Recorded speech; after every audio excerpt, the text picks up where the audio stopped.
Yo mga idol, kumusta? Mandrag mga sports, TV nga pala. Ating pag-usapan, Barangay Nibra, Mikey Williams, pinili pa rin ang kupunan ng Barangay Nibra at Maverick Ahmisi. May gustong pinatunayan, pero bago na nga yan, kung bago pa lang sa ating channel, huwag mong kalimutan mag-subscribe at i-click ang notification bell para like ang updated sa tinitis upload pa natin. Pero ating talakayin, una natin pag-usapan. So matindi pa rin ang sinabi ang nasabing player na si Mikey Williams mga idol na gustong mapupunta nga sa kupunan ng Barangay Nibra dahil sa naging bawat chemistry at line-up ng ating Barangay Nibra talagang mabilang pa rin ang maasahan sa naging bawat laban. Katulad sa naging starting 5 ng Barangay Nibra, katulad kay Scotty at iba pang key player ng maasahan sa naging bawat laban.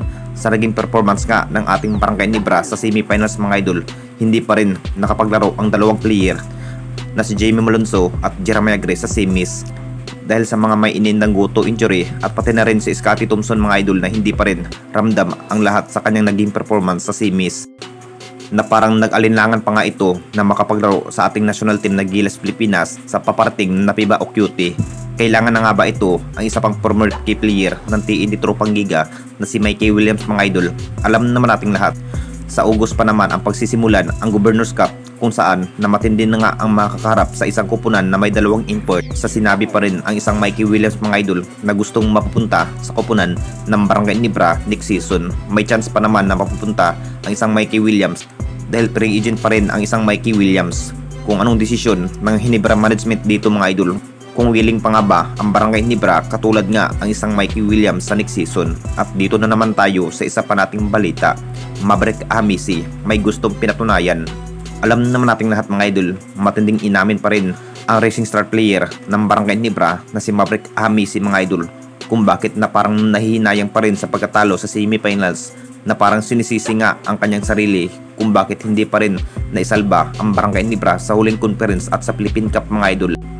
Masasabing sa susunod na next season mga idol, si Maverick Ahmisi na nga ang gustong bumawi sa bawat laban at maisalba nga ang kupunan ng Barangay Nibra.